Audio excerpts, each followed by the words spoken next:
اجازت ہے.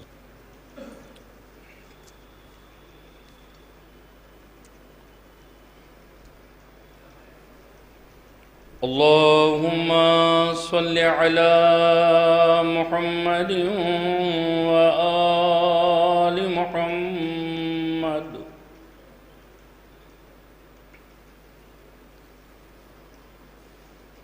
أعوذ بالله من الشيطان اللعين الرجيم.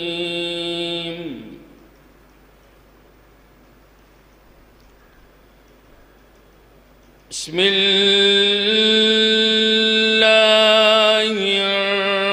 الرحمن الرحيم.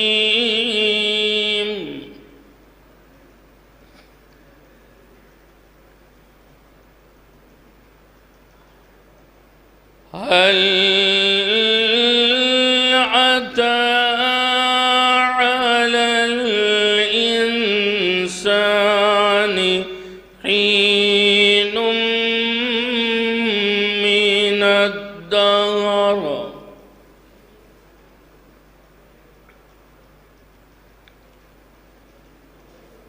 من الدهر لم يكن شيئا مذكورا.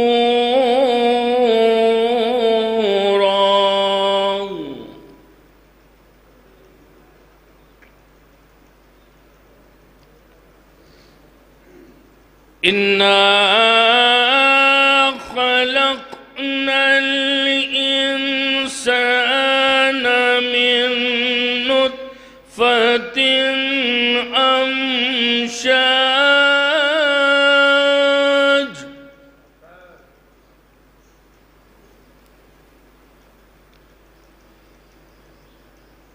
أمشاج نبتليه فجعلناه سميعا بصيرا.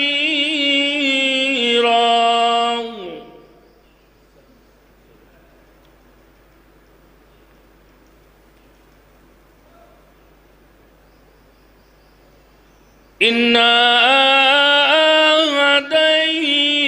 هديناه السبيل إما شاكرا وإما كفورا.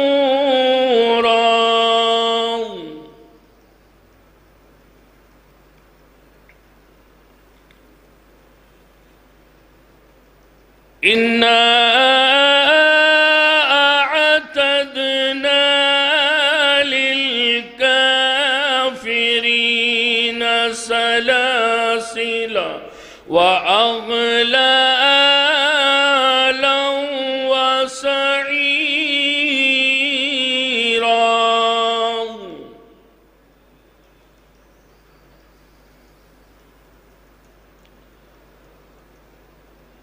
إن الأبرار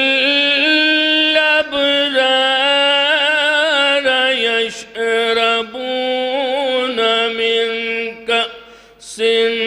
كان مزاجها كافورا.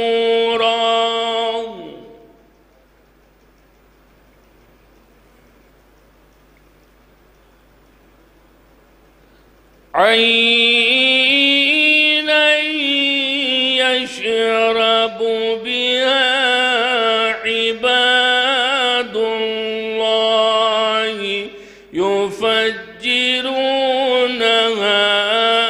تفجيرا.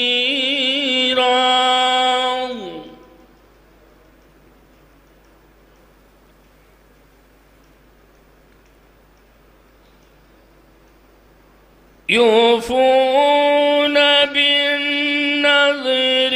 ويخافون يوما كان شره مستطيرا.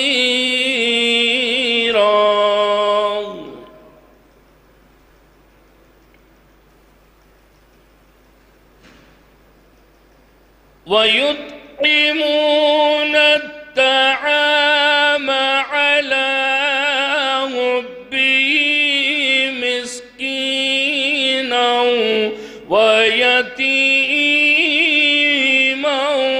وَأَسِيرًا.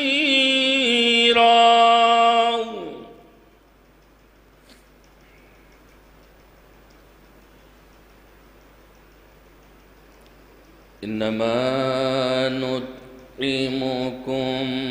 لوجه الله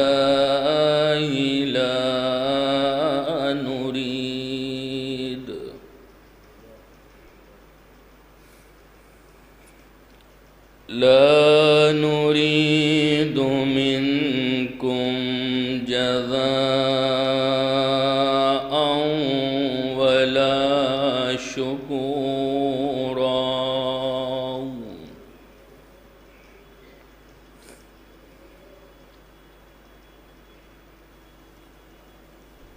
إنا نخاف من ربنا يوما عبوسا قمطريرا.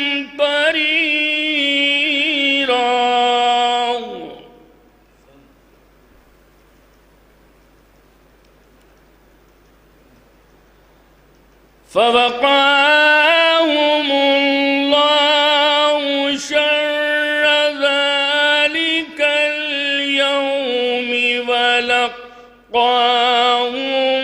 نضرة وسرورا.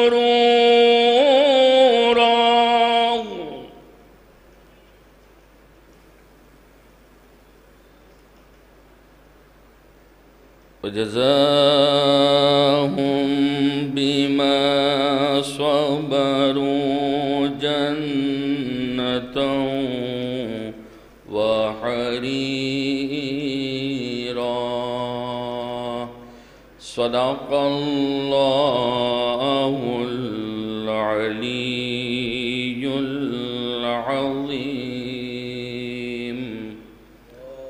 وصدق رسوله النبي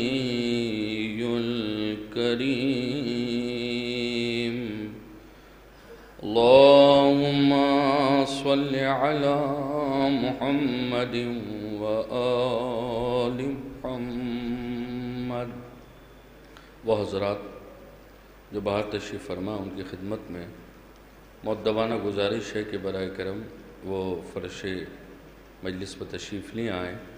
مجلس کا آغاز باقاعدہ تلاوت کلام الہی سے ہو چکا ہے. میں مؤدبانہ گزارش کرتا ہوں ہر دل عزیز شاعر اہل بیت علی جناب عزادار اعظمی صاحب کی خدمت میں کہ وہ تشریف لائیں اور بارگاہ مولا میں منظوم خراج عقیدت پیش کریں.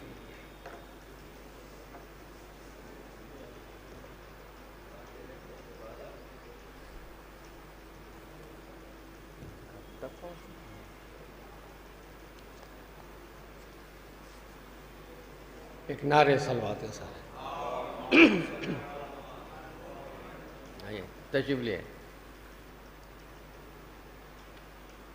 مولانا.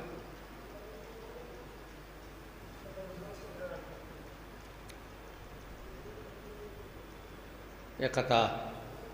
ایسا ہو. شہ نجف شہ بدر و حنین سے ملنے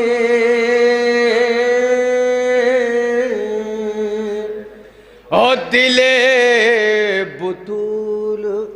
شہ مشرقین سے ملنے سمجھ رہی ہے یہ دنیا میں مر چکا ہوں مگر میں جا رہا ہوں علی و حسین سے ملنے میں جا رہا ہوں علی و حسین سے ملنے ایک قطع اور ملاحظہ کر لیے سجا لیا ہے علم جھولا تازیہ تابو اور پرانے گھر کو میرے آج سے نیا لکھنا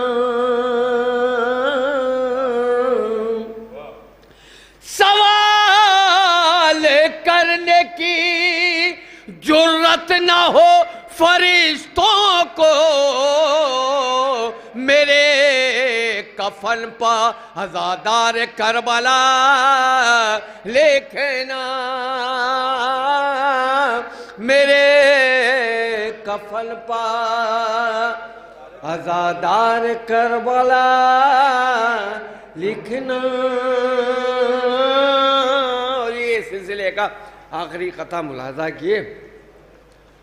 خدا کا شکر ہے کہ خوددار ہیں ہم اہل عزا کسی کے سامنے دامن نہیں بڑھاتے ہیں اور غریب کرب و بلا نے ہمیں امیر کیا کفن بھی آتے ہیں تو کربلا سے آتے ہیں کفن بھی آتے ہیں تو کربلا سے آتے ہیں ایک نعرے صلوات کا سہارا دی ایک مطلع و چند شعر مطلع ملاحظہ ہو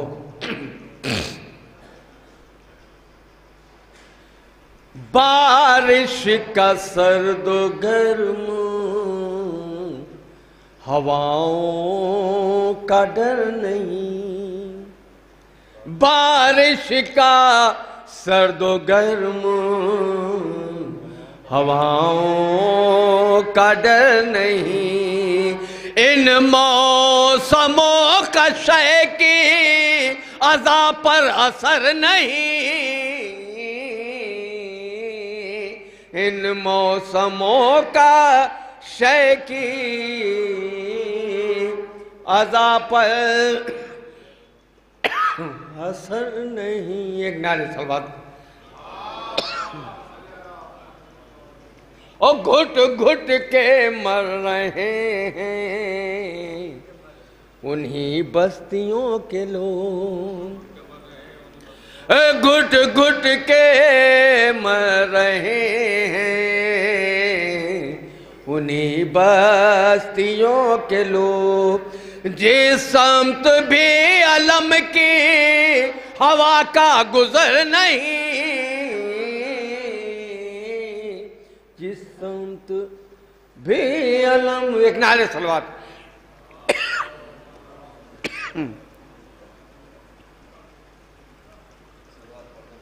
ایک نعرے صلوات کا سہارا دیا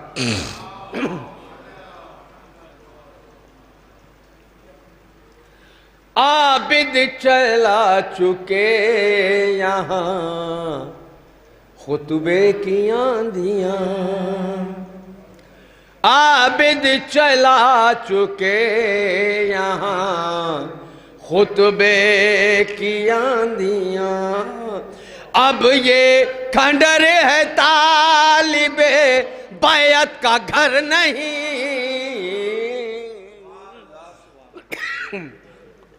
اب یہ کھنڈر ہے طالب پانی بیعت کا گھر نہیں آدم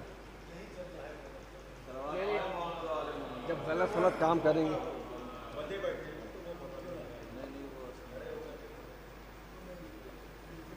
یہ بھی شعر ملاحظہ کیا گا دیکھیے گا ریاض بھائی آقا جو حکم دے تو یہ عباس نے کہا آقا جو حکم دے تو یہ عباس نے کہا، لشکر الٹ نہ دوں تو علی کا پسر نہیں، لشکر الٹ نہ دوں تو، اور نیزہ تو اپنا کام دکھاتا چلا گیا، نیزہ تو اپنا کام دکھاتا چلا گیا، سر کتنی دور جا کے گرے یہ خبر نہیں، سر کتنی دور جا کے، اور یہ آخری یہ قرآن میں انہیں نہ ملے گا غم حسین، قرآن میں انہیں نہ ملے گا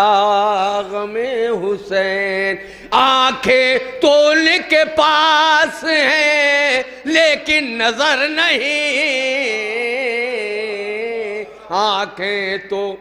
ان کے پاس ہیں لیکن نظر نہیں۔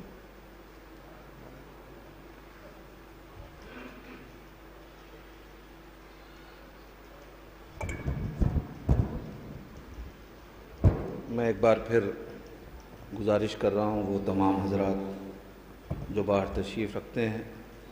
کہ فرش مجلس پہ تشریف لائیں۔ مولانا موصوف تشریف لا چکے ہیں۔ آج کی مجلس برائے سال ثواب عالی جناب انتصار مہدی صاحب منعقد ہے۔ جو حضرات ادھر ادھر تشریف رکھتے ہیں ان سے التماس ہے کہ وہ فرش اعضاء پہ تشریف لائیں۔ اس مجلس سے خطاب فرما رہے ہیں حجت الاسلام عالی جناب مولانا سید قمبر رضوی صاحب رائے بریلوی۔ 4 مصروں سے میں ان کو دعوت کلام دوں گا کہ آپ کے بعد خون رلاتی ہے، آپ کے بعد خون رلاتی ہے، سب کو تصویر مسکراتی ہوئی، آپ کے بعد خون رلاتی ہے، سب کو تصویر مسکراتی ہوئی، آج بھی آپ کے فراق کا غم جس طرح دھوپ چلچلاتی ہوئی، آج بھی آپ کے فراق کا غم جس طرح دھوپ چلچلاتی ہوئی۔ ایک عظیم انسان جو ہم سب کے لیے بہت عزیز، وہ اس دنیا سے چلے گئے۔ 4 برس ہو گئے مگر ایسا لگتا ہے جیسے ابھی کل کی بات ہے۔ پروردگار ان کے درجات بلند ہیں، ان کے درجات کو اور عالی فرما۔ میں نہایتی ادب و احترام کے ساتھ ملتمس ہوں خطیب نہج بلاغہ حجت الاسلام والمسلمین عالی جناب مولانا سید قمبر رضوی صاحب، آپ حضرات ان کے استقبال میں مل جل کے عظمت محمد و آل محمد پر صلوات پڑھیں۔ اللہم صل علی محمد و آل محمد وعجل فرجہم۔ اور ایک گزارش اور ہے کہ سامنے تشریف لے آئیں، ذرا سا جو لوگ پیچھے ہیں وہ آ جائیں، ایک صلوات پڑھیں محمد والے۔ میں کر لوں گا اس کا بس ٹھیک ہے۔ ایک مرتبہ سورہ ہم، 3 مرتبہ سورہ توحید کی تلاوت فرما کر مرحوم سید انتصار مہدی ابن سید عسکری مہدی آبدی مرحوم کے لیے سالے سے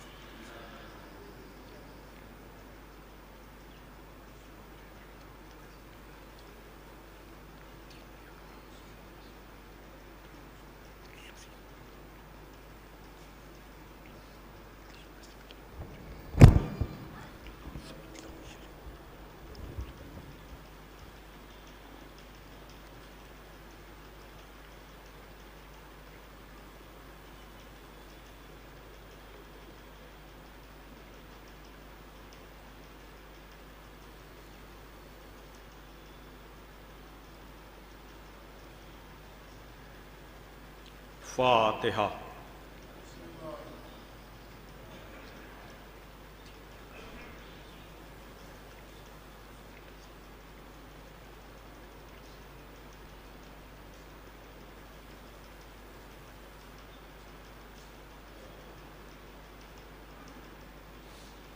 اعوذ باللہ من الشیطان اللعین الرجیم، بسم اللہ الرحمن الرحیم، الحمد للہ الذی ہدانا لہذا وما كنا لنہتدی لولا ان ہدانا اللہ، لقد جاءت رسل ربنا بالحق، الصلاة والسلام علی النبی الامی العربی القرشی المکی المدنی البطی الابتہی التہامی الدافع جیشات الاباطیل والدامغ صولات الازالیل، مولن الحق بالحق ابی القاسم محمد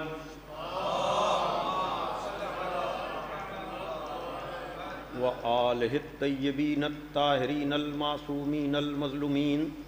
الذین اذھب اللہ عنہم الرجس وطہرہم تطہیرا۔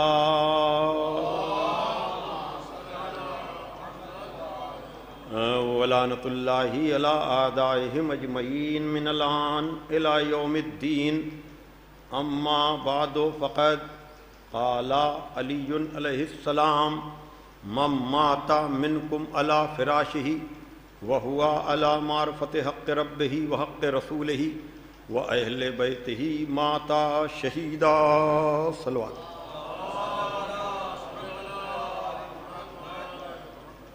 بزرگان محترم و دوستان عزیز، آپ حضرات کی خدمت میں اس مجلس ترحیم میں جو ایک ایسے مرد مومن، عزادار، زائر اور زوار کی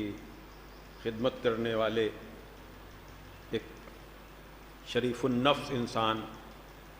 جن کے بارے میں یہاں بیٹھے ہوئے بہت سے لوگ مجھ سے بہت بہتر جانتے ہیں، جن الفاظ کو ذریعہ بنایا ہے گفتگو کے لیے، وہ الفاظ نہج البلاغہ کی زینت ہیں۔ جاننے والے جانتے ہیں کہ نہج البلاغہ مولا کائنات سرکار امیر المومنین علی ابن ابی طالب علیہ الصلاۃ والسلام کی تقریروں اور تحریروں کا وہ مجموعہ ہے جسے سید رضی علیہ الرحمہ نے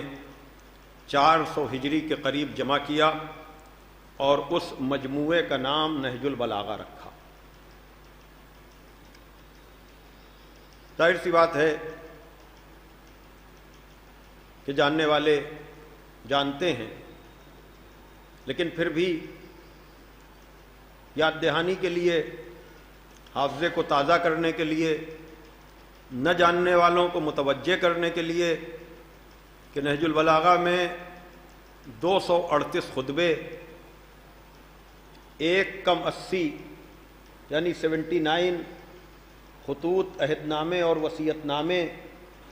اور تقریباً 500 حکیمانہ اقوال، جس میں کا ایک قول ایسا ہے کہ کسی ایک قول کو بھی اگر انسان اپنی زندگی کا مقصد بنا لے تو اس کی دنیا بھی کامیاب ہو جائے، اس کی آخرت بھی کامیاب ہو جائے۔ میں ایصال ثواب کی مجالس میں نہج البلاغہ کے بہت سے خطبات کو کبھی خطوط اور عہد ناموں سے، کبھی کلمات حکمت سے اپنی گفتگو کا آغاز کرتا ہوں، لیکن زیادہ تر یہ الفاظ، چونکہ ایصال ثواب کی نسبت سے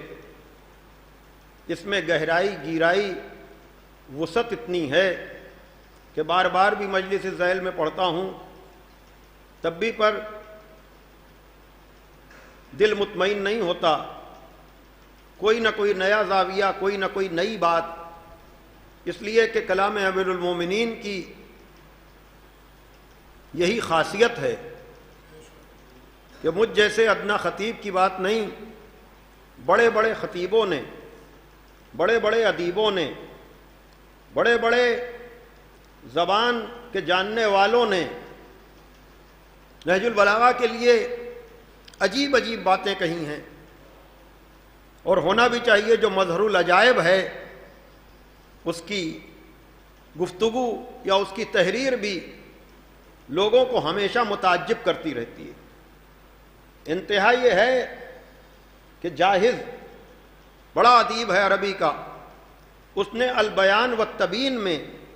مولا کائنات کے قول کو، جو بہرحال جب بھی اس طرح کی مجالس ہوں کہ جن کی خدمات کا اعتراف کرنے والے موجود ہوں، اور میں یہ مصرے بھی عام طور سے پڑھتا ہوں علی الاکثر، کہ چکبست کا یہ شعر کہ زندگی کیا ہے، زبانوں زندگی کیا ہے، عناصر میں ظہور ترتیب، موت کیا ہے، انہی اجزاء کا پریشاں ہونا، اس شعر کو سامنے رکھ کر مولانا شاکر امروہوی مرحوم نے، استاد محترم نے عجب شعر کہا کہ زندگی کیا ہے، زبانوں پر عمل کے چرچے، وہ طبعی حیات ہے کہ جو آگ، ہوا، پانی، مٹی سے مل کر بنتی ہے، لیکن یہ مانوی حیات ہے، یہ کیریکٹر کو ڈیفائن کرنے والی لائف ہے، جو ہم دیکھتے ہیں کہ 4 سال گزرنے کے بعد بھی اگر مرحوم کا ذکر لوگوں کی زبان پر جاری ہے تو اس جیسے شعر ایسی شخصیتوں کی ترجمان بن جاتے ہیں کہ زندگی کیا ہے، زبانوں پر عمل کے چرچے، موت کیا ہے، انہی چرچوں پر پشیماں ہونا۔ یعنی اگر انسان مر کر چلا گیا لیکن اس کے اعمال کے تذکرے، اس کے حسن کردار کے تذکرے لوگوں کی زبان پر اس کے مرنے کے بعد بھی جاری ساری اور طاری ہیں، تو وہ مر کر بھی زندہ ہے۔ لیکن اگر انسان چل پھر تو رہا ہے لیکن اس کی بدعمالیوں پر، اس کی بد اخلاقیوں پر، اس کی بد تہذیبیوں پر انسانیت سر کو جھکائے ہوئے ہے، تو وہ چلتی پھرتی لاش تو ہے لیکن وہ انسان اپنی حیات مانوی کو کھو چکا ہے۔ تو انہی سب چیزوں سے کون آدمی استفادہ کرے گا، جہاں مولا کائنات نے کہا قیمت کل امرئ ما یحسنہ، ہر شخص کی قیمت اس میں پایا جانے والا اس کا حسن ہے، ہر شخص کی قیمت اس میں پایا جانے والا علم و فضل ہے۔ مولا کائنات نے کہا کہ ہر شخص کی قیمت اس میں پایا جانے والا کمال ہے، شکل و صورت سے کوئی محبت نہیں کرتا۔ توجہ فرمائیے گا، اس کردار کو آدمی یاد رکھتا ہے۔ تو بہرحال البیان والتبیین میں جاہز جیسے ادیب نے مولا کائنات کے اس قول کو نقل کرنے کے بعد کہا کہ اگر میری اس کتاب میں اس قول علی کے علاوہ جو اتنا مختصر ہے اور کچھ نہ بھی ہوتا تب بھی یہ کتاب مکمل ہوتی۔ توجہ فرمائیے گا، یعنی پوری کتاب ایک طرف اور مولا کائنات کا چھوٹا سا جملہ ایک طرف، اگر کبھی وقت ملے اور کلمات حکمت سے اس قول کو تلاش کر کے آپ دیکھیں یا اس کے بارے میں جو لوگوں نے کہا ہے۔ اچھا اب جو ہے، کل تک یہ مسئلہ تھا کہ لوگ ہم سے کبھی کبھی سوال کرتے تھے کہ کیا نہج البلاغہ کی کوئی تفصیلی شرح نہیں ہے، کیا کمنٹری کوئی تفصیلی نہیں ہے؟ تو ہم جیسے طالب علم کہتے تھے نہیں، عربک اور فارسی میں تو بڑی شرحیں ہیں، ابن ابی الحدید نے 20 جلدوں میں شرح لکھی ہے، یا حبیب اللہ خوئی نے 21 جلدوں میں شرح لکھی ہے، یا اس کے علاوہ علامہ جعفری مرحوم نے اور اس سے زیادہ تفصیلی شرح لکھی ہے، لیکن لوگ ہاتھ مل کر رہ جاتے تھے کہ ارے وہ چیزیں تو عربی میں ہیں، فارسی میں ہیں، ہم کیسے استفادہ کریں؟ لیکن اب یہ آپ کو موقع مہیا ہے کہ چیٹ جی پی ٹی یا گوگل میں جو ٹرانسلیشن کا آپشن ہے، آپ ہر خطبے کو عربی اس کی لگائیں گے وہاں، اور وہ آپ کو فوراً آپ کی اپنی زبان میں ترجمہ دے دے گا کہ ابھی آپ نے اگر خالی ترجمہ نہج البلاغہ کا پڑھا ہے تو ابن ابی الحدید بس سرچ کرنا آنا چاہیے، اس لیے کہ علماء نے برسوں خدمات کر کے آپ کی وہ ساری کتابیں اپلوڈ کر دی ہیں، چاہے وہ عربی میں ہوں چاہے وہ فارسی میں ہوں، کہ اب آپ کو خالی سرچ کرنا آنا چاہیے، وہاں تک پہنچنا آنا چاہیے۔ اگر آپ کو سرچ کرنا اور عربی اور فارسی کی کتاب کا نکالنا آ گیا تو پھر اب ہم جیسوں کو آپ چیک بھی کر سکتے ہیں کہ یہ فرضی بیان دے رہے ہیں یا واقعاً کتاب میں موجود ہے، اور ہم جیسے ہمیشہ یہ کہتے ہیں کہ مجلس سننے والوں کا یہ حق بنتا ہے کہ منبر سے جو بیان کیا جا رہا ہے اس کے ہر ریفرنس اور حوالے کو پیش نگاہ رکھیں، اس لیے کہ ہمارا مذہب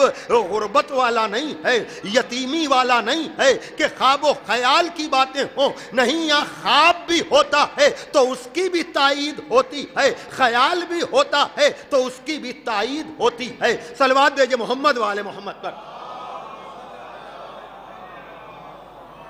تو اگر میں اب جو باتیں کہہ رہا ہوں، اگر آپ حضرات خود بھی جا کر چیک کرنا چاہیں، صرف ایک نام بھی اگر آپ کو یاد ہے تو اس سے آپ پوری ریسرچ اس وقت گوگل پہ کر سکتے ہیں، چیٹ جی پی ٹی پہ کر سکتے ہیں، یعنی وہ ہاتھ باندھے ہوئے آپ کی ساری خدمت انجام دینے کو تیار ہے۔ اس سے پوچھتے جائیے، انٹرنیٹ میں خزانہ ہے تو وہ آپ کو ڈھونڈ کر لا کر دیتا چلا جائے گا۔ تو جب اس سے آپ پوچھیں گے کہ کیا نہج البلاغہ کے کچھ خطبے ایسے ہیں کہ جن کو پڑھ کر ابن ابی الحدید معتزلی نے کہا ہے کہ اس خطبے کو ہم نے 1000 دفعہ پڑھا، تب ہی پر جب ہی ہم نے مولا کائنات کے اس خطبے کو پڑھا، ہر دفعہ نئے معنی، نئے مفاہیم، اور یہیں پر ابن ابی الحدید رکتے نہیں ہیں بلکہ کہتے ہیں کہ بہت سے مقامات ایسے ہیں نہج البلاغہ میں کہ اگر عربی کے ماہر ادیب ان کو پڑھیں تو اپنے اوپر سجدے کو ویسے ہی لازم جان لیں جیسے قرآن مجید میں بعض آیتیں ایسی ہیں کہ جن کو پڑھنے کے بعد سجدہ ضروری ہو جاتا ہے۔ صلوات پڑھیں محمد والے محمد پر۔ مجھ سے بھی آپ یہ سارے حوالے لے سکتے ہیں، ظاہر سی بات ہے کہ آج کل تو کوئی چیز بھی اور آپ پوچھتے ہیں تو اس کے بعد ہم جیسے طالب علموں کو بھی تلاش کرنے کا موقع ملتا ہے اور مزید پڑھنے کا موقع ملتا ہے، یعنی مجمع اور سامع کی طرف سے کیا جانے والا ایک چھوٹا سا سوال کبھی کبھی ہمیں اتنی کتابیں پڑھنے کا موقع دیتا ہے، اس لیے کہ سوال خود علم کا مقدمہ ہے، پوچھنا خود مقدمہ بن جاتا ہے۔ کبھی ہمارے ذہن میں تصور نہیں آ رہا ہے، خیال نہیں آ رہا ہے، لیکن اگر سامع کی طرف سے کوئی اچھا سوال آ گیا تو وہ ہمارے لیے علم کے سمندر میں غوطہ لگانے کا موقع فراہم کرتا ہے۔ تو بہرحال اسی نہج البلاغہ سے میں نے ایصال ثواب کی نسبت سے ان الفاظ کو منتخب کیا جہاں ارشاد ہو رہا ہے کہ من مات منکم علی فراشہ، تم میں سے جو مر جائے اپنے بستر پہ خدا کے حق کی معرفت کے ساتھ، رسول کے حق کی معرفت کے ساتھ اور آل رسول کے حق کی معرفت کے ساتھ، ماتا شہیدہ، تو اس کی موت شہادت ہے۔ یہ 188 نمبر کا خطبہ ہے۔ مفتی جعفر صاحب مرحوم کے ترجمے میں دیکھیں گے، ورنہ اوروں میں شاید آپ کو کہیں 190 مل جائے یا 192 مل جائے، اس لیے کہ یہ صرف قرآن کی افضلیت کہہ لیں یا قرآن کا معجزہ کہہ لیں کہ اس میں 114 سورے یا جو آیتیں جس تعداد میں جس طرح سے ہیں اسی طرح سے ہیں، ورنہ اور ساری کتابوں میں نسخوں کے فرق کے ساتھ آپ کو رد و بدل ملے تو کوئی مقام تعجب نہیں ہے۔ نہج البلاغہ کے 4 نسخے رائج ہیں، اس لیے کبھی کبھی ریفرنس کے بعد بھی لوگوں کو تو ہمیں وہ نام کم سے کم یاد رکھنے چاہیے یا وہ الفاظ یاد رکھنے چاہیے تاکہ اگر ہمیں ڈھونڈنا پڑے تو ہمیں کوئی دقت اور دشواری نہ ہو۔ بہرحال یہ 188 نمبر کا خطبہ ہے جس میں مولائے کائنات کہہ رہے ہیں کہ بستر پر ہونے والی موت بھی شہادت بن جاتی ہے۔ کیوں؟ اس لیے کہ نیت تھی، حسن نیت کا کمال تھا کہ اس کی نیت یہ تھی کہ اگر کبھی موقع ملے گا، حق پر حملہ ہوگا تو ہم دفاع کرتے ہوئے جان دینے تک کا عزم و ارادہ رکھتے ہیں۔ اور یہاں نیت جو ہے اصل میں عمل میں تو ریاکاری ہو سکتی ہے لیکن نیت میں کوئی ملاوٹ نہیں ہو سکتی ہے، تو کم از کم ہم اپنی نیت کو تو خالص رکھیں، اس میں تو کوئی ملاوٹ نہ ہونے دیں۔ تو اب مولائے کائنات نے کہا کہ خدا کے حق کی معرفت، رسول کے حق کی معرفت اور آل رسول کے حق کی معرفت۔ تو اب علماء کرام تشریف فرما ہیں، یہ میری بات کی تصدیق کریں گے کہ اب چاہے یہ خدا کی معرفت ہو، چاہے رسول کی معرفت ہو، چاہے آل رسول کی معرفت ہو، خود یہ موضوع اتنا وسیع ہے کہ جس کا جیسا علم ہوگا وہ معرفت پہ ویسی گفتگو کرے گا۔ اس لیے کہ دیکھیے عمل کی کوانٹیٹی نہیں بڑھتی ہے لیکن اس کی کوالٹی بڑھتی ہے۔ آپ میری تصدیق کریں گے، آپ تصدیق کریں گے، آپ مجھے بتائیں کہ اگر میں آپ سے یہ پوچھوں کہ ہماری نماز اور معصوم کی نماز کیا ایک جیسی ہے؟ ہماری نماز اور معصوم کی نماز ایک جیسی ہے؟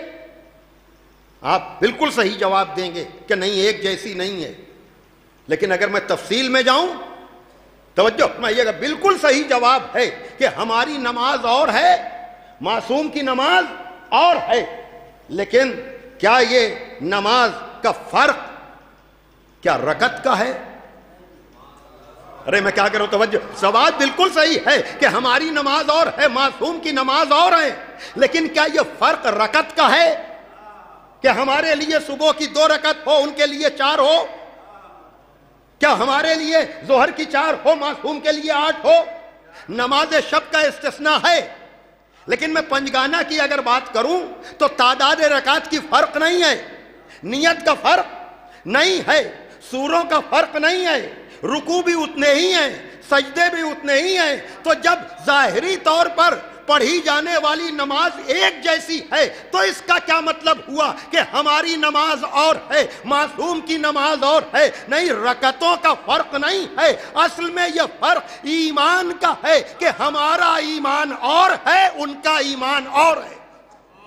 توجہ پائیے گا، اور یہ بات خالی میں نہیں کہہ رہا ہوں، آیت اللہ خمینی علیہ الرحمہ نے جنگ خندق کا ذکر کرتے ہوئے کہا کہ خندق میں اگر اور بھی کوئی تلوار چلاتا اور اس کی تیز دھار تلوار عمر کے گلے پر لگتی تو تلوار سر کو تو تن سے جدا کرتی لیکن اس کی ضربت ثقلین کی عبادت سے افضل نہ ہوتی۔ بھائی میں کیا کروں، توجہ فرمائیے گا، یعنی تلوار تو اپنا کام کرتی اگر لگتی، میں بات یہ کہنا چاہ رہا ہوں کہ اگر تلوار لگ بھی جاتی، سر تن سے جدا بھی ہو جاتا تو آیت اللہ خمینی کہہ رہے ہیں پھر بھی اس کی ضربت ثقلین کی عبادت سے افضل نہ ہوتی، اسے ضربت کا ثواب ملتا، اسے جہاد کا ثواب ملتا، اس کی ضربت ثقلین کی عبادت سے افضل نہ ہوتی، کیونکہ وہ مومن کی تلوار ہوتی، کل ایمان کی تلوار نہ ہوتی۔ صلوات دے محمد و آل محمد پر۔ وہ مومن کی تلوار ہوتی، وہ کل ایمان کی تلوار نہ ہوتی۔ تو دیکھیے یہ معرفت کی راہیں اصل میں اتنی وسیع ہیں، میں نے کہا نا کہ بار بار پڑھنے کے بعد بھی مطالعہ ذرا سا بھی بڑھتا ہے اور اس میں ذرا سا اضافہ ہو جاتا ہے، اس لیے کہ یہاں بیٹھے ہوئے لوگ بھی تصدیق کریں گے اس بات کی کہ آپ مجھے بتائیے 15 سال میں 16 سال میں جب سے بھی آدمی کو نماز پڑھنے کی توفیق، حالانکہ میں ہمیشہ کہتا ہوں کہ دیکھیے نماز سب کچھ تو نہیں ہے لیکن سب کچھ کا آغاز ضرور ہے۔ بھائی توجہ فرمائیے گا، نماز سب کچھ تو نہیں ہے، نماز کے بعد روزہ بھی رکھنا ہے، حج بھی کرنا ہے، زکوٰۃ بھی، نماز سب کچھ تو نہیں ہے، لیکن نماز سب کچھ کا آغاز ضرور ہے۔ اس لیے علی و نبی والوں کو، اہل بیت کے ماننے والوں کو کبھی بھی نماز کو فراموش نہیں کرنا چاہیے۔ اور میں یہ بھی کہتا ہوں کہ کبھی اعمال کے نام پر عقائد اور ایمان کو ہلکا بھی نہیں سمجھنا چاہیے، یہ روب بھی نہیں ڈالنا چاہیے کہ آج ظاہر سی بات ہے کہ کل ہم لوگ یوم شہادت منائیں گے، چھٹے امام کے حوالے سے یہ بات کبھی کبھی ہمارے خلاف یا ہم جیسے خطیبوں کے خلاف یوز اور استعمال کرنے کی کوشش کی جاتی ہے، یہ کہہ کر کہ آپ تو نماز کی اہمیت نہیں سمجھتے ہیں۔ نہیں، ہم نماز کی اہمیت بیان کر رہے ہیں، لیکن محبت سے ہٹ کر نہیں، اجر رسالت سے کٹ کر نہیں۔ توجہ فرمائیے گا، اس لیے کہ چھٹے امام نے فرمایا کہ جو نماز کو ہلکا سمجھے، جو نماز کو ہلکا سمجھے، اس کو ہماری شفاعت نصیب نہ ہوگی۔ بے شک یہ حدیث نماز کے فیور میں ہے، بے شک ہے، نماز عمود دین ہے، ان قبلت قبیلہ ما سواہا، میں کہہ رہا ہوں سب کچھ نہیں ہے، لیکن سب کچھ کا آغاز ضرور ہے۔ یعنی مصلی پر جائے بغیر، خدا کے سامنے سر بسجود ہوئے بغیر ہم معرفت کا اظہار کیسے کریں گے؟ لیکن یہ نہ کہیے کہ یہ حدیث خالی اہمیت نماز کو بیان کر رہی ہے کہ جو نماز کو ہلکا سمجھے اس کو ہماری شفاعت نصیب نہ ہوگی۔ نہیں، یہی حدیث اگر ایک طرف اہمیت نماز کو بیان کر رہی ہے تو دوسری طرف اہل بیت کی محبت کی بھی اہمیت بتا رہی ہے۔ اس لیے کہ کیا ہے حدیث کے الفاظ، یعنی جو نماز کو ہلکا سمجھے اسے ہماری شفاعت نصیب نہ ہوگی۔ تو اگر یہ حدیث کا منطوق ہے تو اس کا مفہوم بھی تو یہ ہے، لیکن بھاری سمجھنے والا بھی یہ نہ سوچے کہ ہمارے بغیر نکل جائے گا۔ بھائی توجہ فرمائیے گا، بھائی ہلکے کو تو ملے گی نہیں، لیکن اس میں یہ بھی تو چھپا ہوا ہے کہ بھاری سمجھنے والا بھی اس خام خیالی میں نہ رہے کہ میرے بغیر اس کو نماز کام آ جائے گی۔ نہیں، نماز کو وزن تو ہماری محبت ہی دیتی ہے۔ صلوات دیجئے محمد وآل محمد پر۔ بھائی ہلکا سمجھنے والا اسے تو ملے گی نہیں شفاعت، لیکن کیا بھاری سمجھنے والا اس کو ہماری شفاعت کی ضرورت نہیں ہے؟ بھائی شفاعت تو ہوگی جبھی تو نماز کام آئے گی، تو اسی حدیث میں چھپا ہوا ہے کہ نہیں؟ تو اس لیے نقل روایت خالی نہ کرو، غور و فکر بھی کرو۔ آؤ بیٹھو، سمجھو اہل بیت کی محبت کی اہمیت کو سمجھو کہ جب اجر رسالت کی آیت نازل ہوئی اور یہ اجر دینے والے آئے تو پیغمبر کی زبان پر جاری ہونے والے یہ الفاظ، جس کو صاحب تفسیر کشاف نے بھی لکھا، جس کو فخر الدین رازی نے بھی لکھا، یعنی ایک طرف اگر مولائے کائنات کہہ رہے ہیں کہ من مات منکم علی فراش ہی، جو مر جائے اپنے بستر پہ خدا کے حق کی معرفت، رسول کے حق کی معرفت اور آل رسول کے حق کی معرفت کے ساتھ، تو وہ شہید ہے۔ تو دوسری طرف آیے مودت کے نزول کے بعد پیغمبر کہہ رہے ہیں اور سارے مفسرین اہل سنت سمیت کہ مفسرین سمیت ان احادیث کو نقل کر رہے ہیں کہ من ماتا علی حب آل محمد ماتا شہیدا، من ماتا علی حب آل محمد ماتا مرحوما، من ماتا علی حب آل محمد ماتا مقبورا۔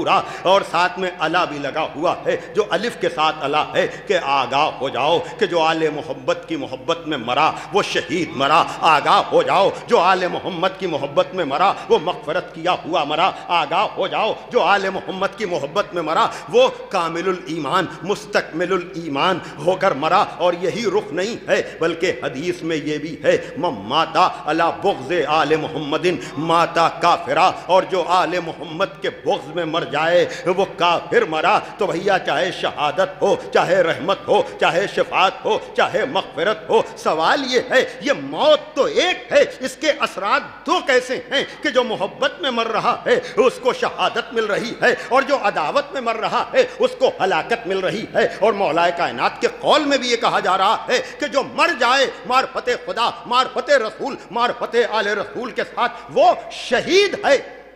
اس کا مطلب یہ ہے کہ بستر پہ بھی مر رہا ہے، اگر معرفت ہے تو بستر پر بھی شہادت ہے۔ تو اگر منطوق یہ ہے تو مفہوم تو یہ نکلے گا نا کہ اگر میدان میں بھی مر رہا ہے لیکن معرفت نہیں ہے تو وہاں بھی شہادت نہیں ہے۔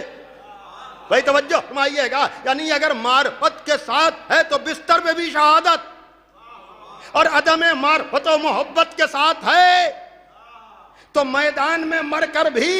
تو بھیا موت تو ایک ہے۔ یہ دوہرے اثر کیوں دکھا رہی ہے؟ کسی کو شہادت عطا کر رہی ہے، کسی کو کفر و نفاق دے رہی ہے، کسی کو شہادت دے رہی ہے، کسی کو ہلاک کر رہی ہے۔ تو جب ایک موت ہے تو اس کے اثرات مختلف کیوں ہیں؟ کہا نہیں، اپنے یہاں بھی تم سمجھ لو کہ جب پانی کوئی صحت مند پیتا ہے تو وہ شکر خدا کرتا ہے، صلوات بر حسین کرتا ہے، لعنت بر یزید کرتا ہے، لیکن یہی پانی جب کوئی مریض پیتا ہے تو فوراً کلی کر دیتا ہے۔ اور پوچھا جاتا ہے کہ پانی تمہیں کڑوا کیوں لگ رہا ہے؟ کہا کیا بتائیں، کئی دن سے بخار آ رہا ہے، نہ کھانا اچھا لگ رہا ہے نہ پانی اچھا لگ رہا ہے۔ تو پانی تو ایک ہے لیکن صحت و مرض کی وجہ سے اس کا ذائقہ بدل رہا ہے، اس کا اثر بدل رہا ہے۔ اسی طرح سے موت تو ایک ہے لیکن محبت اور عداوت کی وجہ سے اس کا بھی اثر بدل رہا ہے۔ جب یہی موت محب اہل بیت کے پاس جاتی ہے تو شہادت بن جاتی ہے، جب یہی موت بغض اہل بیت رکھنے والے مریض کے پاس جاتی ہے تو ہلاکت بن جاتی ہے۔ صلوات دے محمد والے محمد پر۔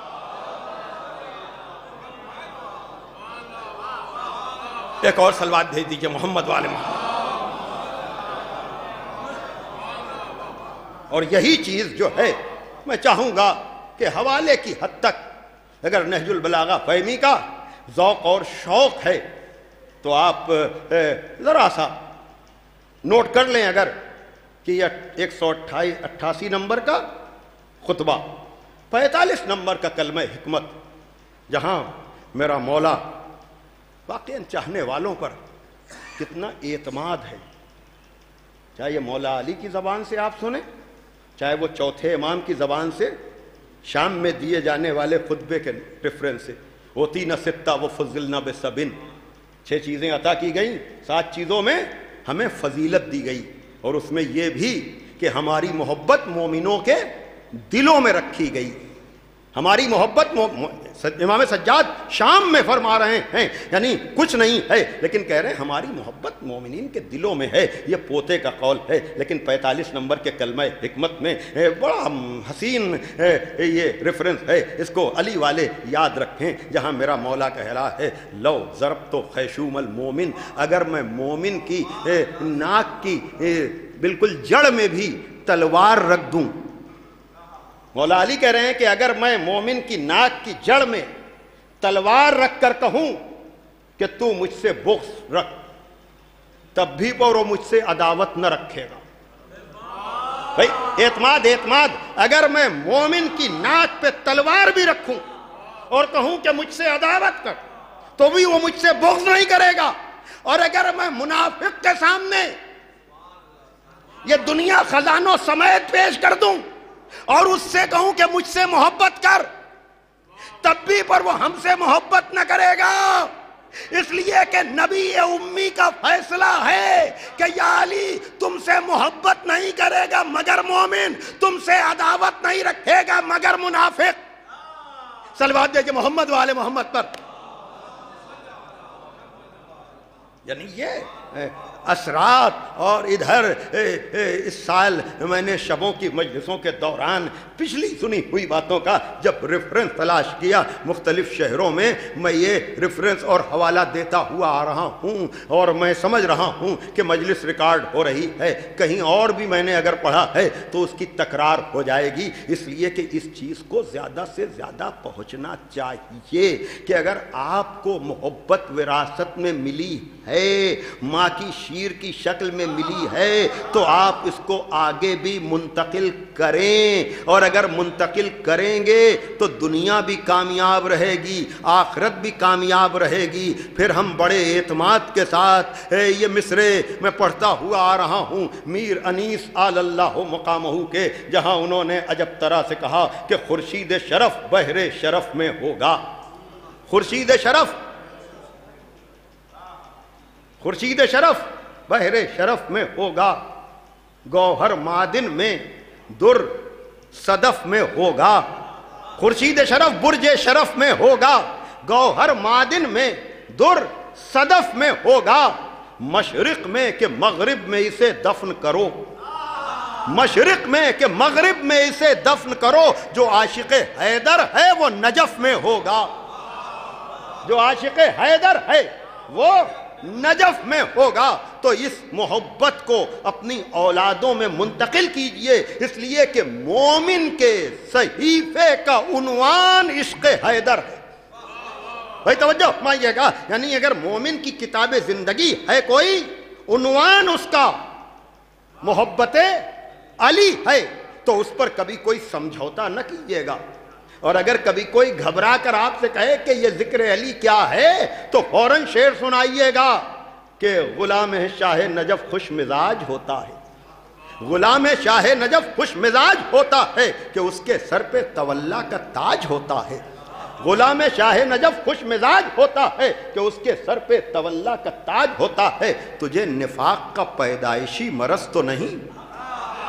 تجھے نفاق کا پیدائشی مرض تو نہیں جو سن کے ذکر علی اختلاج ہوتا ہے۔ صلوات دیجئے محمد و آل محمد پر۔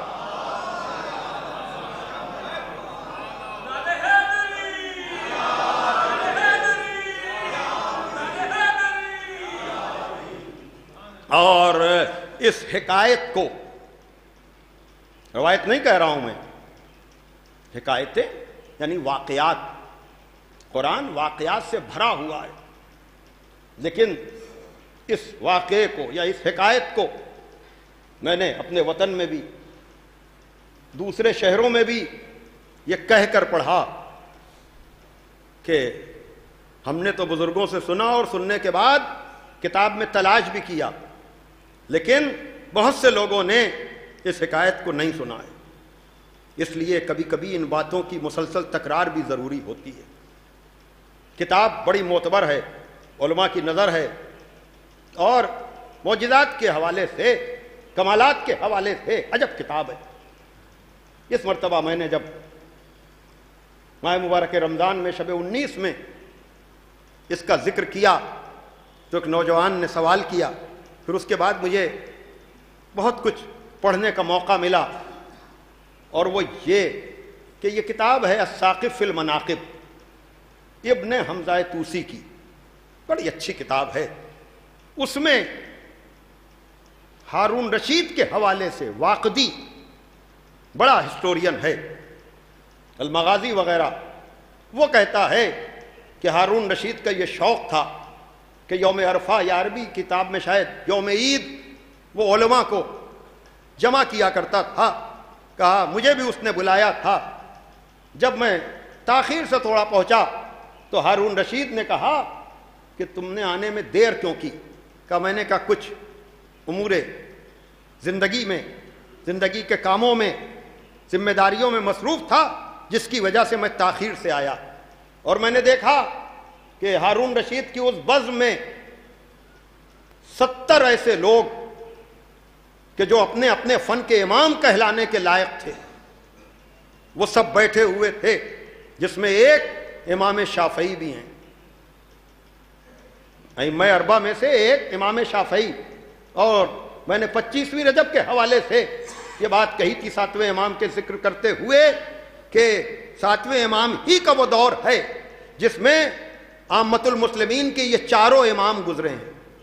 چاہے امام ابو حنیفہ ہوں، چاہے امام شافعی ہوں، چاہے امام مالک ہوں، چاہے امام احمد ابن حنبل ہوں، کم و بیش کسی نے آغاز میں کسی نے انجام میں 7ویں امام کو دیکھا ہے، اور 7ویں امام ہی کا دور ہارون رشید کا دور ہے۔ توجہ فرمائیے گا، تو امام شافعی بیٹھے ہوئے ہیں، قاضی ابو یوسف بیٹھے ہوئے ہیں، جاننے والے جانتے ہیں کہ امام ابو حنیفہ کی پوری فقہ، اس میں پورا ورک اور کام قاضی ابو یوسف کا ہے، نسبت ابو حنیفہ کی طرف ہے۔ کا 70 ایسے علماء بیٹھے ہوئے تھے کہ جو خود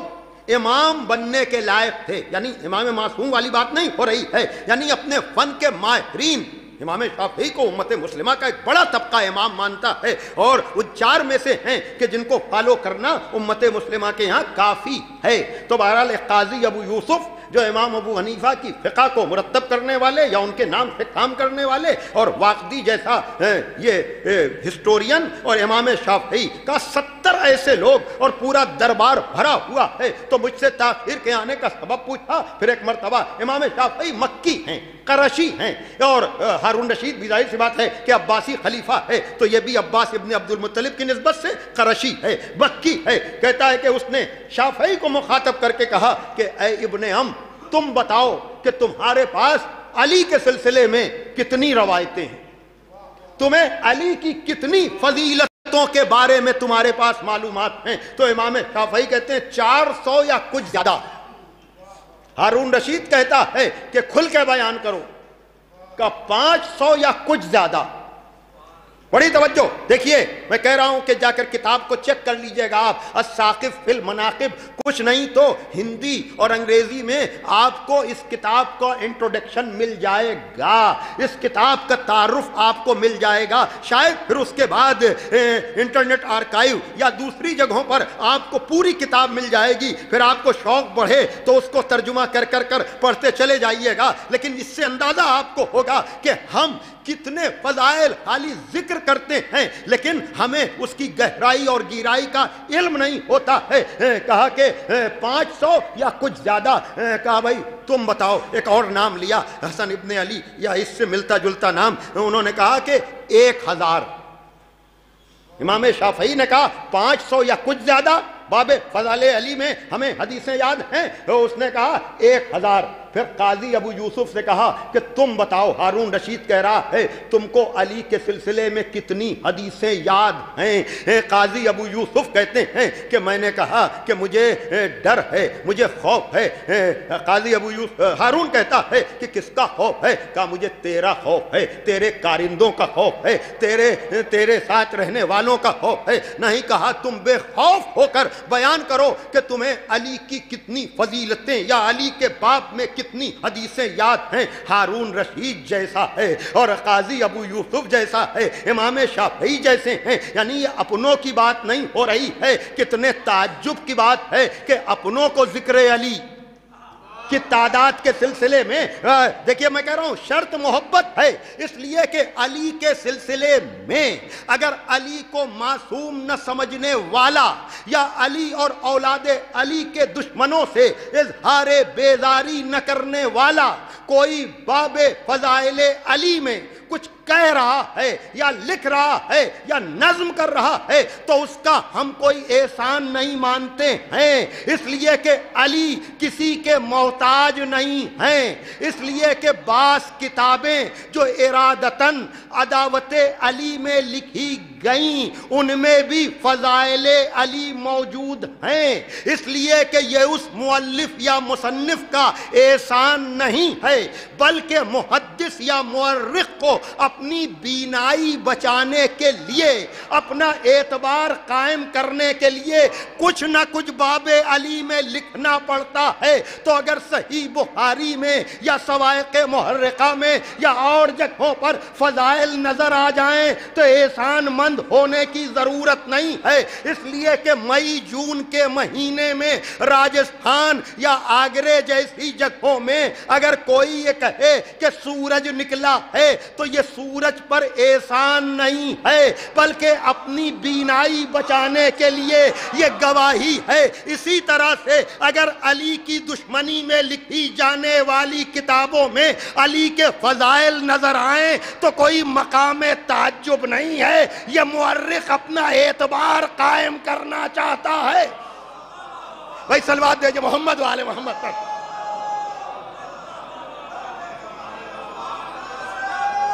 توجہ،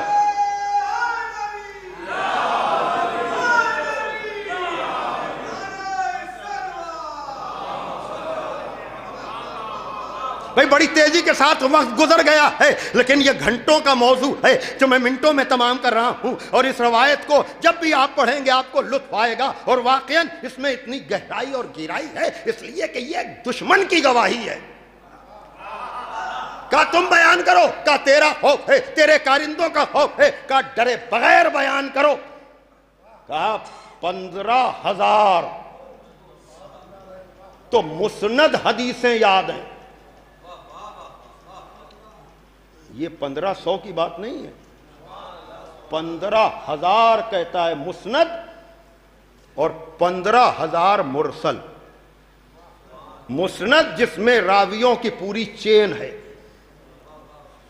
علماء جانتے ہیں مسند اور مرسل کا فرق، کا 15,000 تو مجھے توجہ فرمائیے گا کہاں کی گواہی آ رہی ہے۔ قاضی ابو یوسف جیسے کہہ رہے ہیں کہ باب علی میں 15,000 مرسل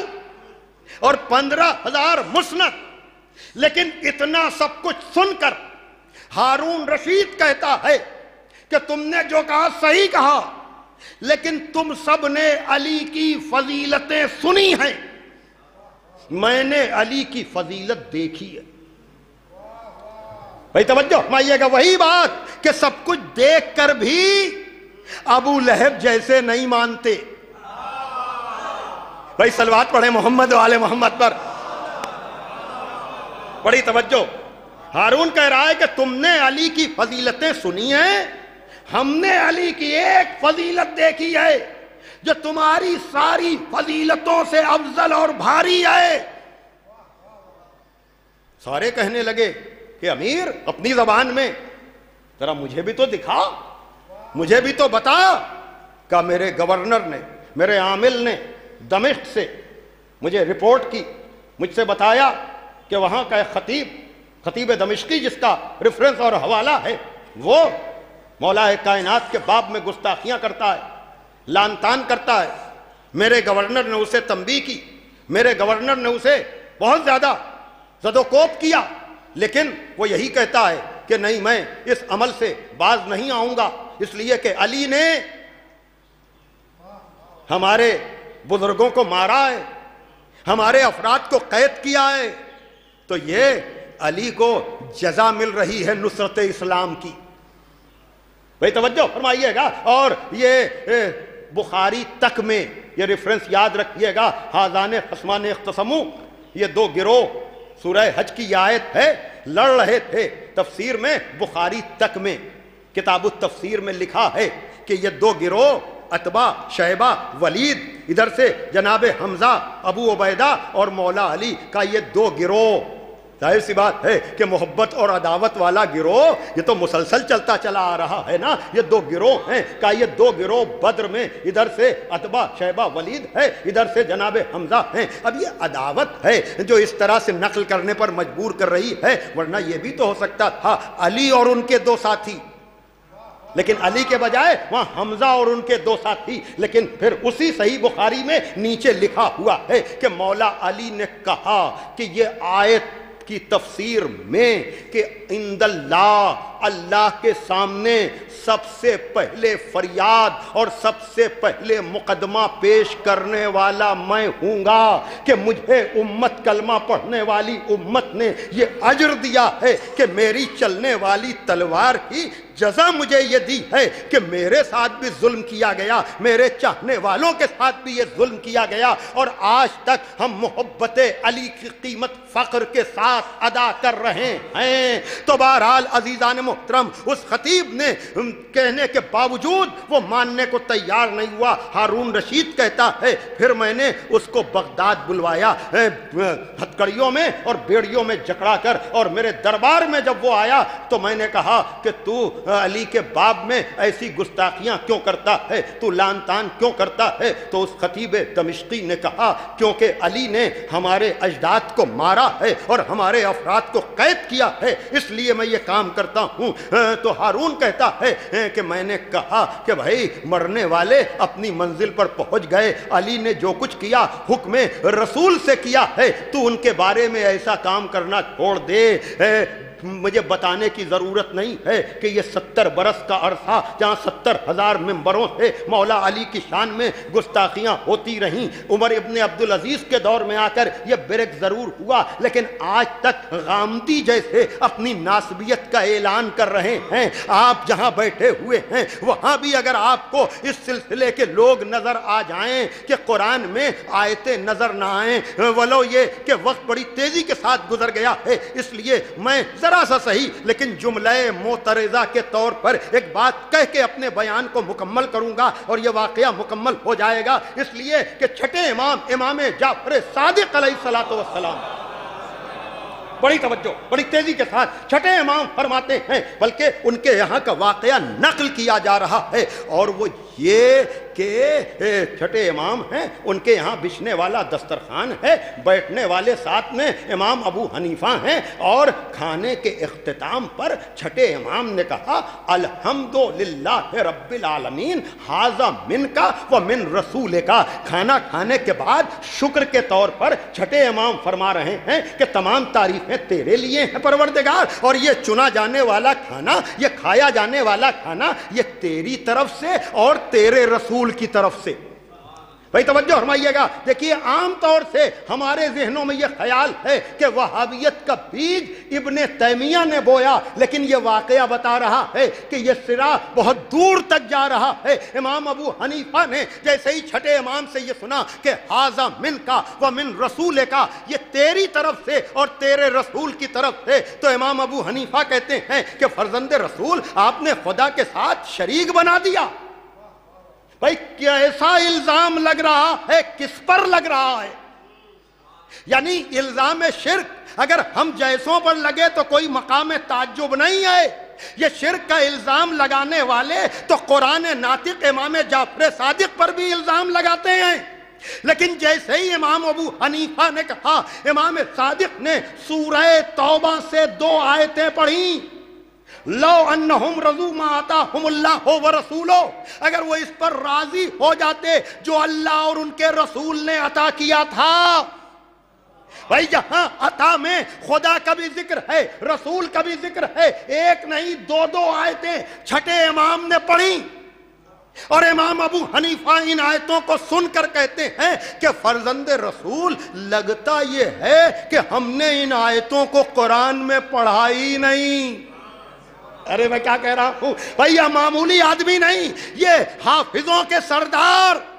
امام ابو حنیفہ کہہ رہے ہیں قرآن ناطق سے آیت کو سن کر جس میں عطائے خدا کا بھی ذکر ہے، عطائے رسول کا بھی ذکر ہے، اس لیے کہ وہابیت کا مرض اتنا خطرناک ہے کہ جو اپنے یہاں بھی جڑیں جما رہا ہے، اور یہ خدا کے نام پر ہو رہا ہے، قرآن کے نام پر ہو رہا ہے کہ اللہ کے ہوتے ہوئے پکارنے کی ضرورت کیا ہے۔ تو یہ آپ کی آواز نہیں ہے، یہ امام ابو حنیفہ جیسوں کی آواز ہے، اور چھٹے امام کے سامنے ہے، اور چھٹے امام کا جواب بھی ہے کہ کیا تم نے سورہ توبہ میں ان آیتوں کو نہیں پڑھا جہاں فضل خدا کے ساتھ فضل رسول کا ذکر ہے، عطائے خدا کے ساتھ عطائے رسول کا ذکر ہے؟ تو امام ابو حنیفہ ان آیتوں کو قرآن ناطق سے سن کر کہتے ہیں کہ فرزند رسول لگتا یہ ہے کہ ہم نے ان آیتوں کو کبھی سنا ہی نہیں۔ نہیں، امام فیصلہ کرتے ہیں نہیں، تم نے ان آیتوں کو پڑھا بھی ہے،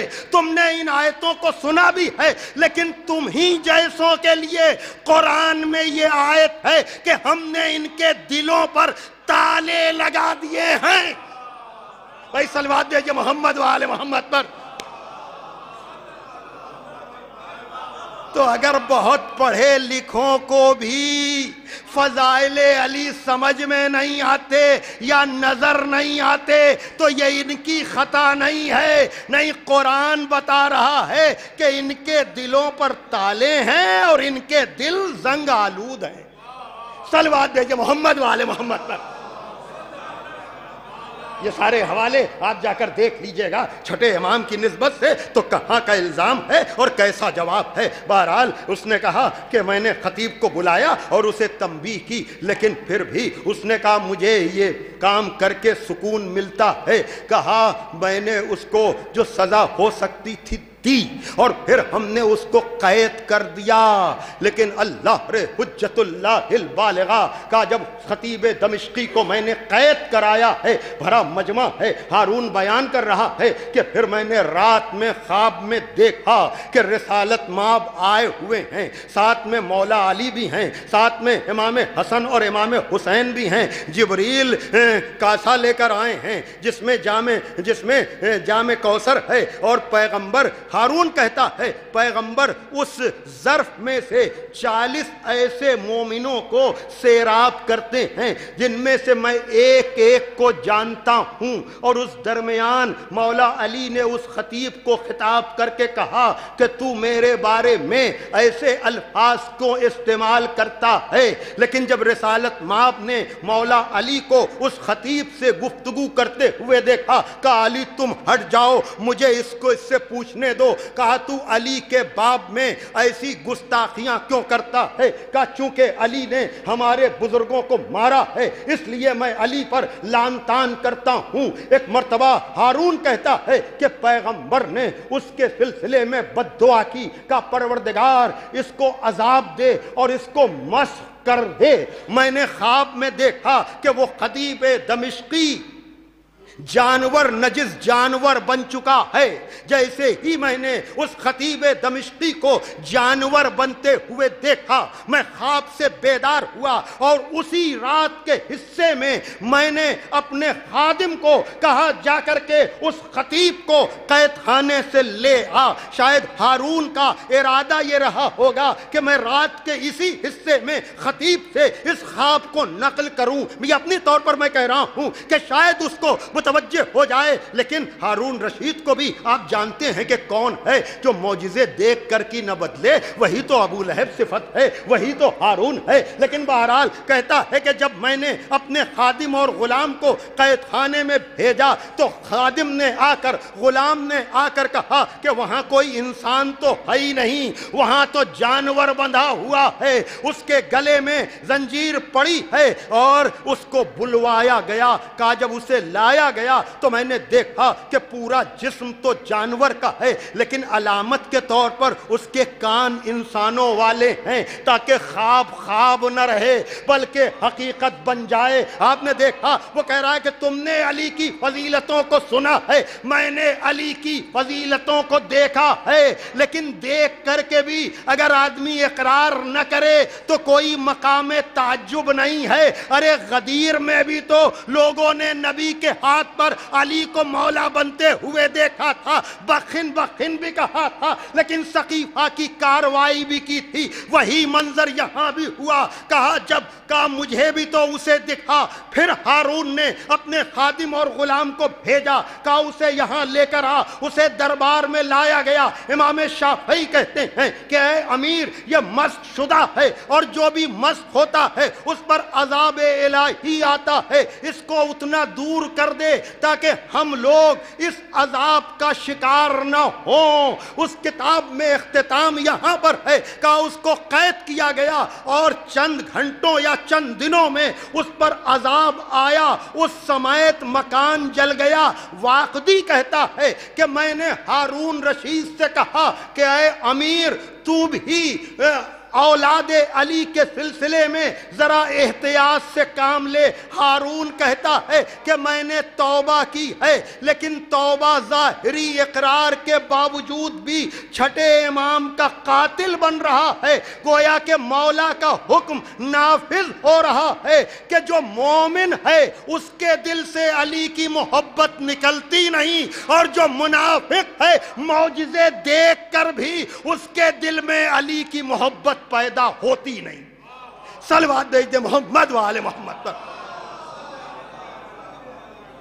ایک اور صلوات دے دیں آپ ذرا محمد وآل محمد۔ بس عزیزان محترم، میرا وقت تمام ہو گیا ہے، لیکن ایک حوالہ میں خالی دے کر کے بس چند منٹ کے مصائب پڑھوں گا۔ یہ بات مجھے پڑھنا تو تھی، لیکن وقت تمام ہو گیا ہے۔ 12 اور 13 نمبر نہج البلاغہ کا خطبہ یہ جنگ جمل کے پس منظر میں ہے، جو ہمیں اس سلسلے سے جا کر جوڑ دیتا ہے کہ جہاں میرا مولا کہہ رہا ہے، اس کا قول نقل کیا گیا ہے کہ جنگ جمل کی فتح کے بعد جب یہ قافلہ واپس آ رہا تھا تو ایک چاہنے والے نے کہا یا علی، کاش میرا وہ بھائی بھی ہوتا جو گزر گیا ہے، اور وہ بھی فتح و نصرت کا یہ حسین منظر دیکھتا۔ بھائی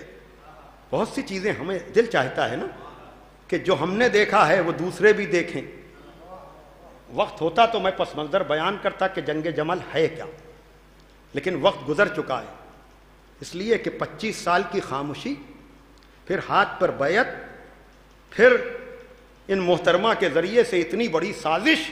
اور ذوالفقار علی کا اس سازش کو ناکام کرنا، تو چاہنے والوں کے دل میں جو ولولہ رہا ہوگا، جو جوش رہا ہوگا، جو انداز رہا ہوگا، اس کی ترجمانی بہت تفصیل میں جا کر کے، اس لیے کہ اس کیف کو، اس لطف کو، اس جذبہ محبت کو، کہ جب اس جنگ کو فتح کر کے یہ قافلہ واپس آ رہا تھا تو ایک بیچارہ کہتا ہے کاش میرا بھائی بھی ہوتا، کاش میرا بھائی بھی ہوتا اور فتح و ظفر کے اس منظر کو دیکھتا۔ ایک مرتبہ میرے مولا نے کہا احوا اخیک مانا، کیا تمہارے بھائی کا جذبہ، تمہارے بھائی کی محبت واقعاً ہمارے ساتھ تھی؟ وہ کہہ رہا ہے میرا بھائی ہوتا۔ مولا کہہ رہے ہیں احوا اخیک مانا، تمہارے بھائی کا جو خیال ہے، جو جذبہ ہے، جو رجحان ہے، کیا واقعاً میری طرف تھا؟ کہتا ہے ہاں فرزند رسول، ہاں ہاں اخی رسول، یقیناً ہمارا بھائی بھی آپ کا چاہنے والا تھا۔ تو کہا فقط شہدنا ولقد شہدنا اسکرنا، یقیناً وہ بھی ہمارے ساتھ تھا، اور خالی وہی نہیں بلکہ ہمارے اس لشکر میں وہ لوگ بھی موجود تھے جو مردوں کے صلبوں میں، توجہ کیجئے گا، اور ماؤں کے رحموں میں ہیں، وہ بھی ہمارے اس لشکر میں موجود تھے۔ تو گویا کہ نیت پر شہادت بھی ملتی ہے، اور نیت کی وجہ سے لشکر علی میں حاضری بھی ہوتی ہے۔ بھائی توجہ کیجئے گا، اور یہ بات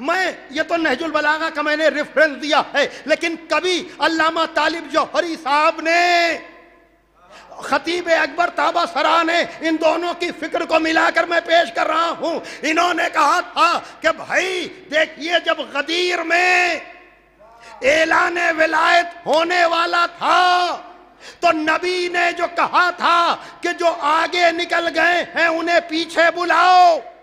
اور جو پیچھے رہ گئے ہیں ان کا انتظار کرو، یہ خالی غدیر کے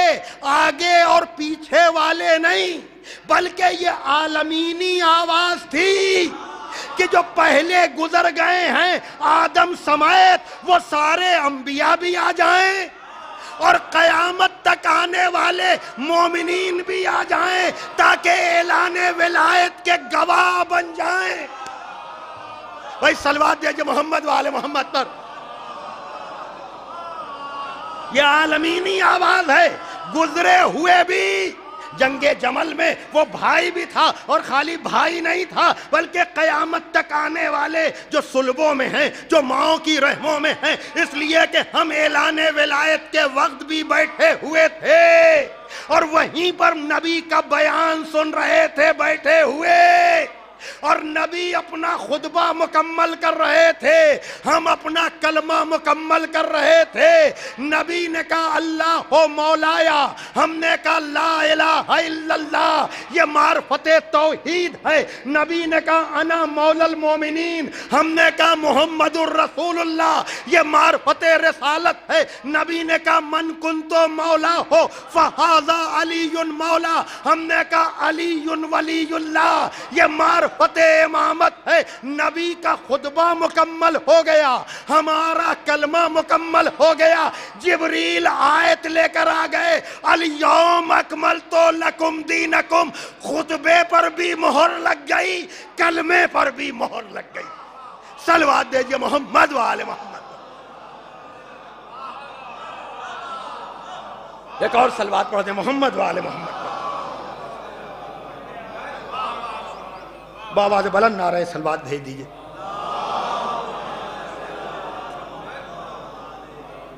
لیکن وہی بات کہ فضیلت جو بڑی تھی تو مصیبت بھی بڑی تھی۔ اگر فضیلتوں کا جواب نہیں ہے تو ان کے مصیبت کے برداشت کرنے کا بھی جواب نہیں ہے۔ اور بقول خطیب الامام طاہر جرولی مرحوم، انہوں نے کہا غدیر ہی سے آپ کو وفاداروں کا بھی پتہ چلے گا، اور غدیر ہی سے آپ کو غداروں کا بھی پتہ چلے گا۔ وہیں سے آپ کو ناصران حسین بھی دکھائی دیں گے، اور وہیں سے آپ کو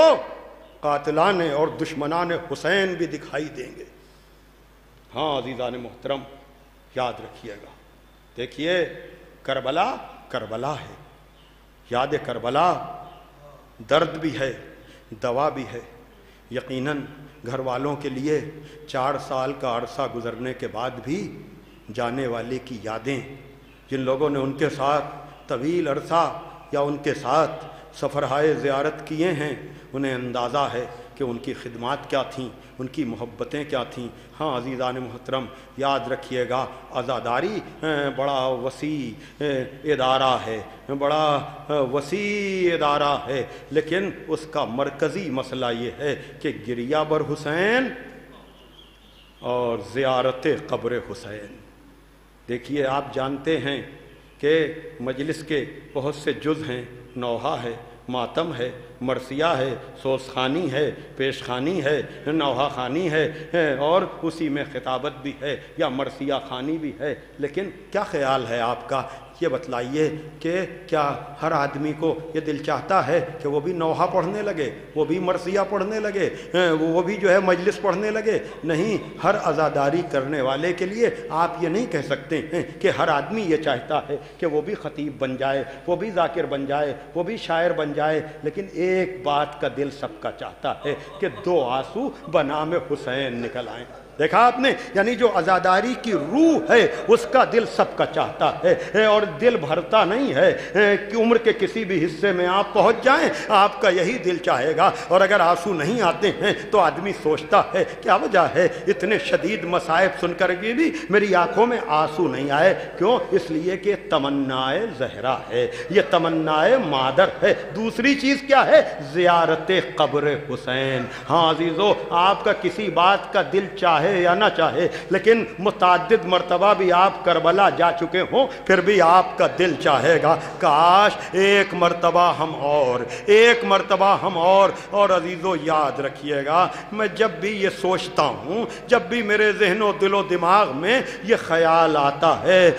تو میں تڑپ جاتا ہوں، اس لیے کہ جو لوگ بھی بار بار زیارتوں کے لیے جاتے ہیں میری بات کی تصدیق کریں گے۔ پہلی بات تو یہ کہ مشہد میں، مجھے نام نہیں یاد آ رہا ہے، وہاں کے ایک بزرگ ہندوستانی عالم، ان کی مجلسیں جب بھی میں نے سنی وہ یہی کہتے تھے کہ عراق لوگ جاتے ہیں، عراق میں نجف بھی ہے، عراق میں کاظمین بھی ہے، عراق میں سامرہ بھی ہے، لیکن ہر زائر یہ نہیں کہتا ہے کہ ہم نجف جا رہے ہیں، ہم کاظمین جا رہے ہیں، ہم سامرہ جا رہے ہیں۔ زبان پہ آتا ہے تو یہی آتا ہے کہ ہم کربلا جا رہے ہیں، ہم کربلا جا رہے ہیں۔ اور عزیزو، اور جگہوں کی بات میں نہیں کرتا ہوں، لیکن کربلا میں آپ نے محسوس کیا ہوگا، یا جب بھی آپ جائیں خدا آپ کو بار بار لے جائے، اور جگہوں کی میں بات نہیں کرتا ہوں، لیکن کربلا میں یہ معاملہ ضرور ہے کہ اپنا سامان سواری پر رکھنے کے بعد بھی دل چاہتا ہے کہ ایک مرتبہ روضے پر اور حاضری ہو جائے، ایک مرتبہ جعلی نہ سہی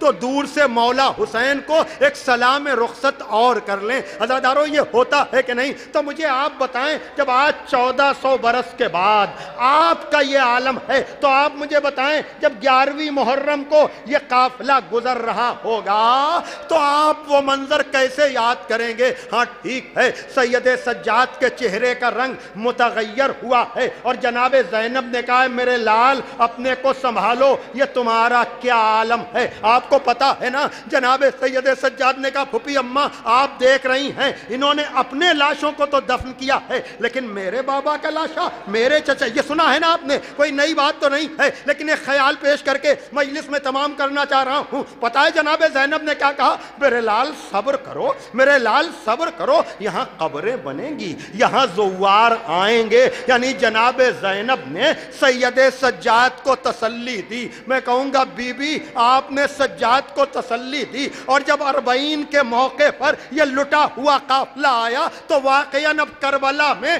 قبریں بنی ہوئی تھیں، یہ بھی آپ نے سن لیا، یہ بھی کوئی بات نہیں ہے، لیکن جو چیز مجھے تڑپاتی ہے وہ یہ ہے کہ یقیناً سب نے تو واپس آ کر بنی ہوئی قبروں کو دیکھ لیا، لیکن ہائے 4 سال کی بچی وہ تو یہی خیال لے کر چلی گئی کہ میرے بابا کا لاشا، میرے چچا کا لاشا بے گور و کفن پڑا ہوا ہے۔ یعنی سب نے تو آ کر بنی ہوئی قبریں دیکھی ہیں اور قبروں کی زیارت کی ہے، لیکن سکینہ بی بی جن کے روضے پر جانے پر پابندیاں ہیں، اس ذکر کے طفیل میں لوگوں کا شوق زیارت پورا ہو، اس لیے کہ شام جائے بغیر زیارت نامکمل سی لگتی ہے۔ جب تک بی بی سکینہ جنہیں جناب رقیہ کے نام سے جانا جاتا ہے، بہرحال جب یہ لٹا ہوا قافلہ شام سے چلنے لگا ہوگا، ہر چیز کتاب میں لکھی نہیں ہوتی، کچھ چیزیں لکھی ہوتی ہیں، کچھ چیزیں خود بیان کرتی ہیں۔ کیا خیال ہے کہ جب یہ قافلہ چلنے لگا ہوگا تو کیا جناب زینب قبر سکینہ پہ نہ گئی ہوں گی؟ کیا جناب سید سجاد بہن کی قبر پر نہ گئے ہوں گے؟ کیا جناب رباب نے، کہ یہ آپ کے دل کی آواز میں یوں کہہ کر بیان کروں کہ عجب نہیں، جناب رباب نے قبر سکینہ پر جا کر کہا ہو کہ سکینہ رباب تمہاری قبر کو اکیلا نہ چھوڑتی اگر علی اصغر تم سے چھوٹا نہ ہوتا، چونکہ علی اصغر تم سے بھی چھوٹا ہے اس لیے میں جا رہی ہوں۔ اور جناب زینب نے کہا ہوگا سکینہ نہ گھبرانا، یہ زینب تمہیں اکیلا نہ چھوڑے گی، میں روداد سفر بیان کر کے اسی شام میں آ کر سوؤں گی۔ لیکن عجب نہیں، قبر سکینہ سے آواز آئی ہو کہ پھوپھی اماں جائیے جائیے، میری طرف سے بابا کو سلام کہیے گا اور میری چادر لیتی جائیے، جا کر کہیے گا کہ سکینہ تو نہیں آئی لیکن سکینہ نے چادر بھیجی ہے، اس لیے کہ جب 11ویں کو سکینہ لاشوں کے درمیان سے گزر رہی تھی تو سکینہ کے سر پہ چادر نہیں تھی جو آپ کے بے کفن لاشے پر ڈالتی۔ اب سکینہ تو نہیں آئی، چادر آئی ہے، ہمارا سلام ہو کربلا میں دفن ہونے والوں پر، ہمارا سلام ہو شام میں دفن ہونے والوں پر۔ الا لعنت اللہ علی القوم الظالمین سیعلم الذین ظلموا ای منقلب ینقلبون۔ پروردگار عالم اس ذکر کو مرحوم کے لیے بہترین ایصال ثواب قرار دے۔ پروردگار ہمارے ایمان کو کامل فرما، ملت کو متحد فرما، سرکار امام زمانہ اجل اللہ تعالی فرجہ الشریف کے ظہور میں تعجیل، اور ہمیں اس لائق بنا کہ ہمارا شمار بھی ان کے انصار و اعوان میں ہو سکے۔ اللہم تقبل منا انکا انت السمیع العلیم۔ پھر آپ حضرات سے گزارش کی جاتی ہے کہ ایک مرتبہ سورہ ہم 3 مرتبہ سورہ توحید کی تلاوت فرما کر مرحوم انتصار مہدی ابن عسکری مہدی عابدی مرحوم کے لیے ایصال ثواب کر دیجیے۔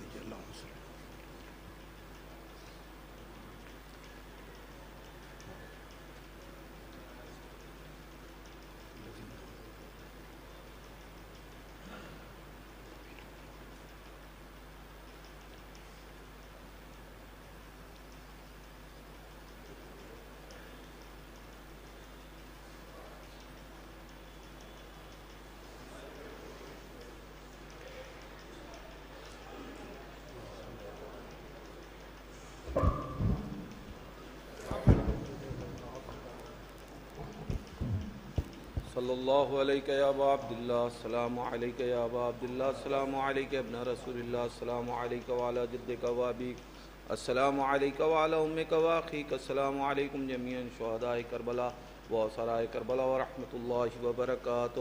السلام علیکہ یا غریب الغرباء، السلام علیکہ یا معین الضعفاء والفقراء، السلام علیکہ یا شمس شموس یا نصف نفس ایھا المدفون بعرض طوس ایھا السلطان ابو الحسن یا علی ابن مسرضہ ورحمۃ اللہ وبرکاتہ، السلام علیکہ یا صاحب العصر والزمان، علمان علمان علمان، السلام علیکہ یا شریک القرآن یا خلیفۃ الرحمن یا امام الانس والجان، علیکہ وعلی آبائک الصلاۃ والسلام ورحمۃ اللہ وبرکاتہ۔ حضرات خانوادے کی طرف سے یہ اعلان کیا گیا ہے کہ فاتحہ مرحوم کے